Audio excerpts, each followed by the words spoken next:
Hi, I'm Srđan Đorđević of Cadence Design Systems. Welcome to Sigrity Tech Tips. Today, we bring you another installment of how to build and verify your multi-gigabit serial link to meet industry compliance standards. Our video today will show you how modules designed for automotive applications can be verified for compliance of the automotive Ethernet standard before design prototypes are brought to the lab.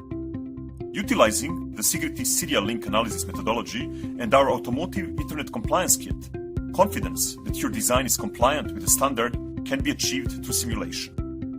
No longer will the first indication be when a physical test bench is created in the lab and test equipment is used to measure the PAM3 signals after they pass through meters of twisted pair automotive Ethernet cable. Instead, compliance issues are caught before building physical prototypes, and when the prototype does reach the lab, measurement is performed to verify instead of debug design. With the complete automotive Ethernet solution, you will be able to pass industry compliance tests the first time. Your product will get to market on time, your team will look good, and your module just might generate significant profits for your company. In today's video, you will see us utilize the Allegro Sigrity SI base and system serial link analysis option. To learn more about these products, visit us at www.cadence.com. Now, I will turn it over to my colleague Ken Willis. Thanks, Srđan. This is Ken Willis from Cadence Design Systems. This demonstration will be for the 100 base T1 compliance kit in System SI serial link analysis. Electronic content has increased dramatically in cars over the last 10 years. High-speed connections are now required between things like sensors, processors, and cameras, especially for applications like ADAS, which is Advanced Driver Assistance Systems. Some of the newer models of vehicles include over 100 processors in them to handle all this communication.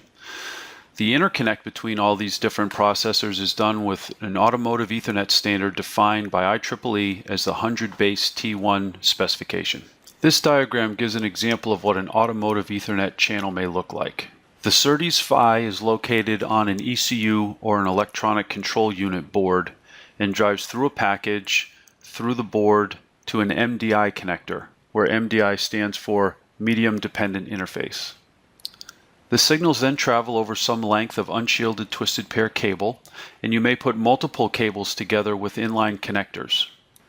The signals are then received at the other ECU board, where line conditioning or equalization may be applied to clean up the signals.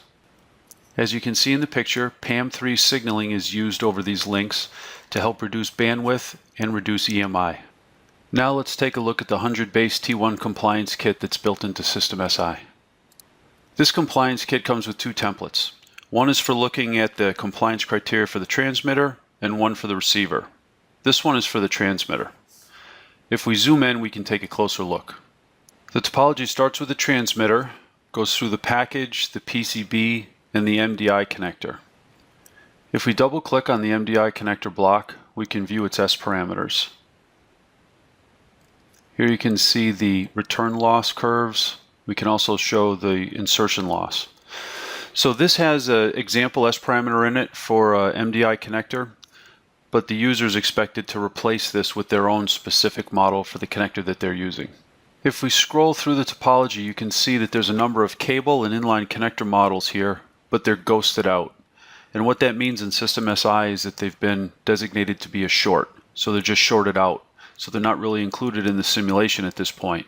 So you basically have the topology, you've got the board through the MDI connector driving to the receiver.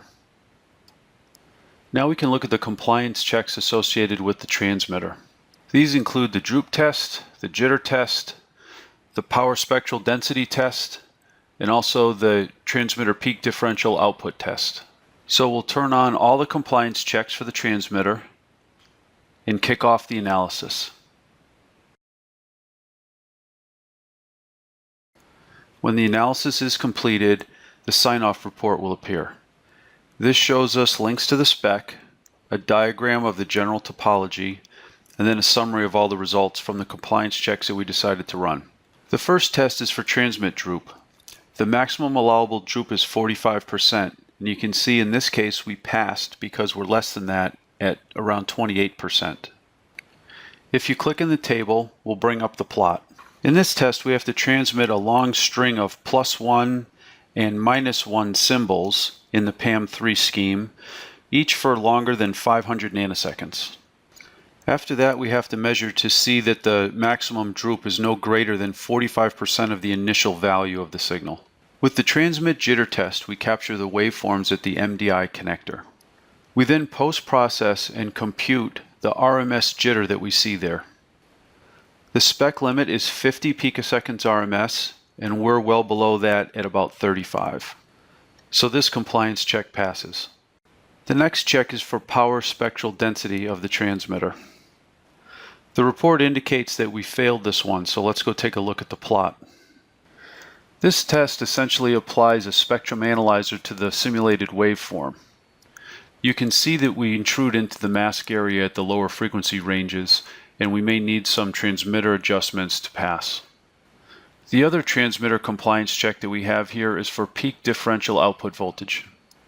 The spec limit is given at 2.2 volts, and you can see that our actual value is just slightly under 2 volts, so we pass.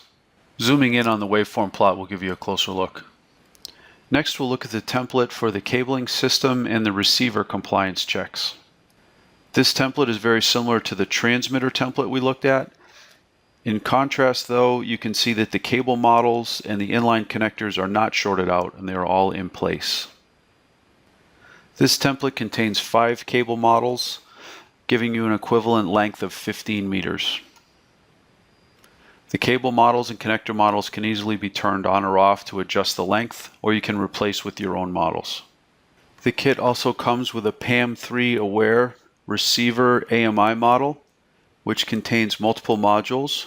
One is the AGC, or automatic gain control module, the continuous time linear equalizer module, and the DFE module for decision feedback equalization.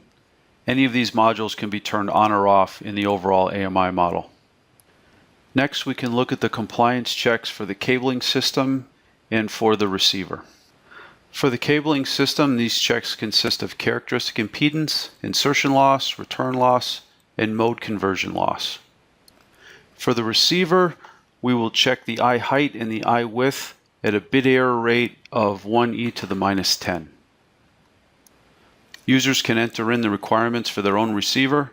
In this case, we'll enter 50 millivolts for eye height and 0.5 UI for eye width. We'll turn on these compliance checks and kick off the analysis. When the compliance report appears, it again shows us links to the specification, a diagram of the overall topology, and a summary of the results from the various compliance checks that were run. For the cabling system or the interconnect, we can see we've passed some of the tests and we failed some of the tests, so we can go look at the results. The characteristic impedance plot essentially gives us a TDR measurement. Looking at the plot, you can see a small spike where the impedance goes just outside of the compliant region, which creates the fail condition in the compliance report. If we toggle from here over to the insertion loss plot, we can see that this one passes as the results stay outside of the mask region. We can also toggle over to the return loss plot, which gave us a failure in the compliance report. We can zoom in on the plot to get a closer look.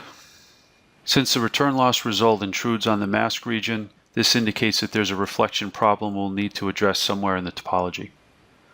The next result is for mode conversion loss, which checks the common mode to differential mode conversion in the interconnect channel. Here you can see that the result does not intrude into the mask region, so this compliance check passes. Next, we'll look at the eye height and the eye width compliance checks at the receiver. Both of these checks pass at the bit error rate of 1e to the -10. The requirement we entered for eye height was 50 millivolts, and you can see here the simulation result is just slightly over 50 millivolts, giving us a passing grade. Looking at the plot shows you just how close that is, so there's actually not much margin in this particular check, even though it passed. Looking at the bathtub plot for the eye width, you can see that we have significantly more margin here. The red arrow indicates the requirement, and the bathtub curves show you the actual value from the analysis. We can also simulate the channel directly, and of course you can substitute all of your own models in for any of the blocks, or add or delete any of the blocks between the receiver and the transmitter. During the channel simulation, there'll be real-time plots from the receiver's AMI model showing you how the DFE coefficients are adapting and also how the CTLE is adapting. When the channel simulation completes, we can go in and look at the different eye contours for the PAM3 signals and also look at the various bathtub curves. These are plotted for the composite eye as well as the individual eyes that make up the overall PAM3 eye diagram. You can also review the eye density plots in both 2D or 3D views.